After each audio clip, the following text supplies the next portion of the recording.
Magandang umaga mga kaibigan.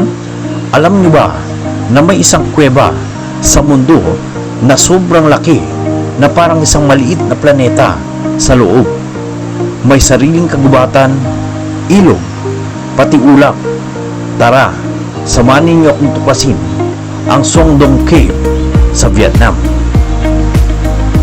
Ang Son Doong Cave, kaibigan, ay natuklasan noong 1991 at opisyal na na-explore noong 2009. Ito ang pinakamalaking kuweba sa buong mundo. Para ma-visualize mo ito mga kaibigan, kaya nito maglaman ng isang buong city block o higit sa laki ng Empire State Building sa loob. Bukod sa laki nito kaibigan, mayroon din itong ilog na dumadaloy sa loob at isang kakaibang tanawin. May ulap na nagmumula sa tubig at klima sa loob ng kuweba. Para kang nasa ibang mundo kaibigan.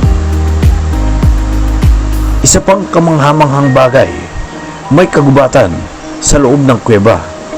Oo kaibigan, tama ang narinig nyo. Dahil may malaking bunganga sa kisame ng kuweba. Nakakapasok ang liwanag ng araw, kaya't may mga puno at halaman na tumubo rito. Parang mini ecosystem sa loob ng kuweba. At hindi lamang mga halaman kaibigan, may mga hayop din na nakatira dito, gaya ng mga insekto at paniki. Nakakatuwang isipin kaibigan na may sariling mundo sa loob ng kuweba.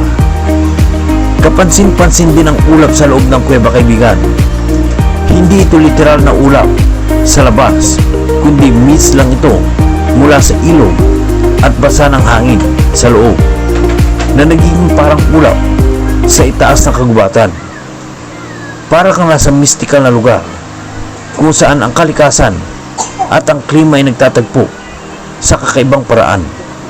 Dahil sa laki ng kalikasan ito, hindi basta-basta napupuntahan ang Son Doong Cave. Kailangan ng mga guided tour at special permit para makapasok.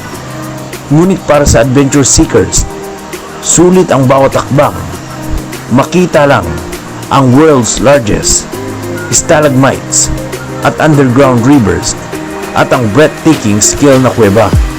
Kahit kung gusto niyo makita ang isa sa pinakamagandang likas na hiwaga sa mundo, Son Doong Cave ang perfect na destinasyon.